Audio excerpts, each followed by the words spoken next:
Everyone. तो आज हम लोग पॉलिटिकल का यानी कि पॉलिटिकल का एक रिवीजन सीरीज स्टार्ट कर रहे हैं, जिसमें पूरे पॉलिटिकल को स्टेप बाय स्टेप पहले हम पढ़ेंगे, फिर इसको रिवीजन भी करेंगे, ठीक है ना। तो छोटे छोटे वीडियो के माध्यम से पूरे पॉलिटिकल को रिवीजन की जाएगी, ठीक है ना। तो अगर आप लोगों की सपोर्ट रही तो पूरे पॉलिटिकल को हम लोग कुछ ही दिनों में समाप्त कर देंगे, और ये केवल जितने भी कॉम्पिटिटिव एग्जाम होते हैं उन सभी में काम आएगी, चाहे फिर वो एसएससी हो, रेलवे हो, बीएसएससी हो या बीपीएससी हो, ठीक है। तो स्टार्ट करते हैं हम लोग पॉलिटिकल को, ठीक है ना। किस चीज को? या पॉलिटिक को। किसको स्टार्ट करते हैं? पॉलिटिक को।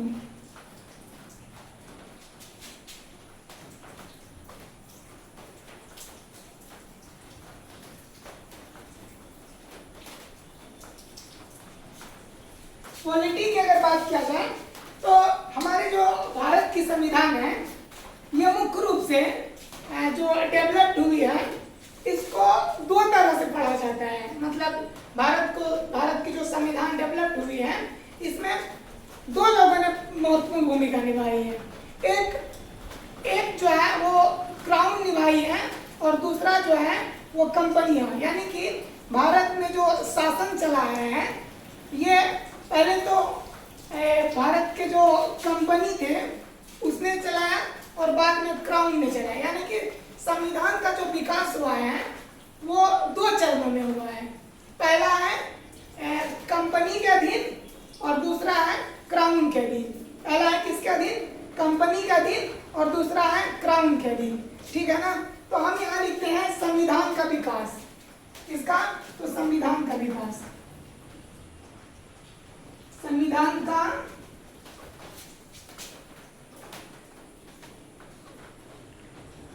विकास।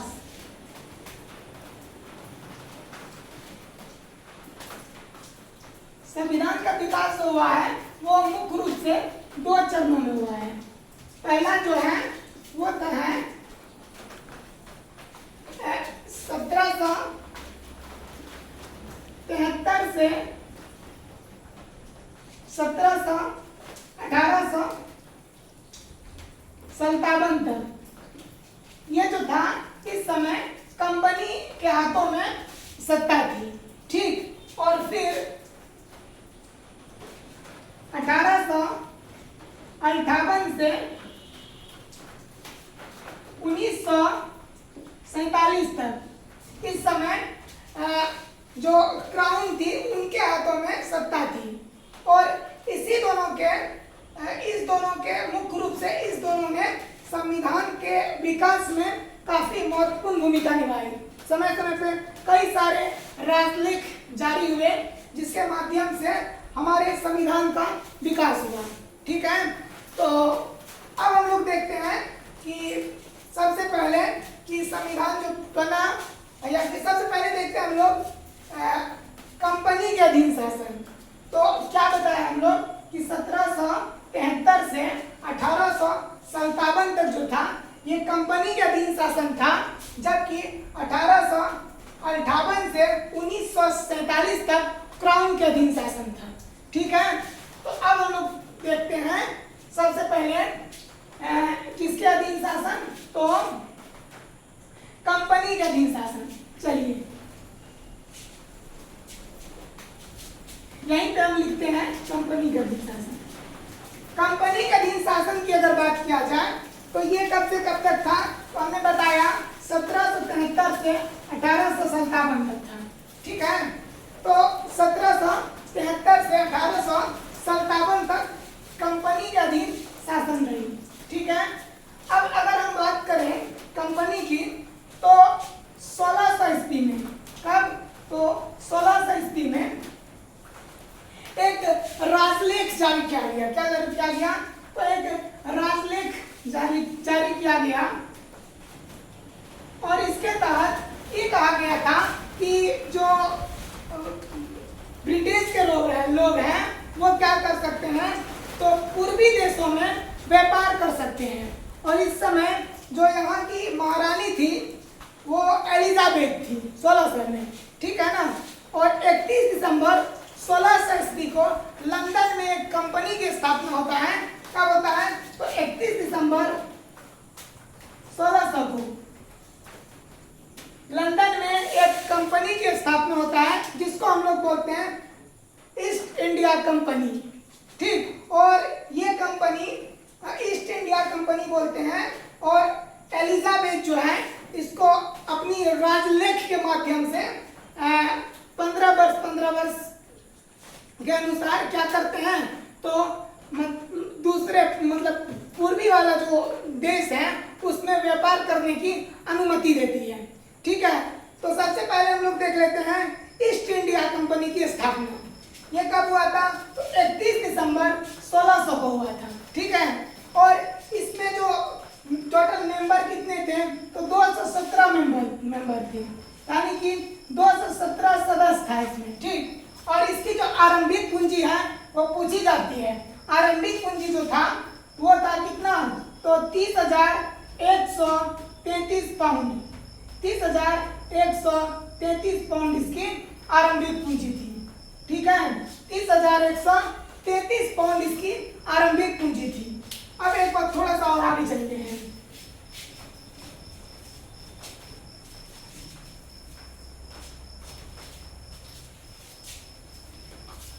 आगे अगर बात किया जाए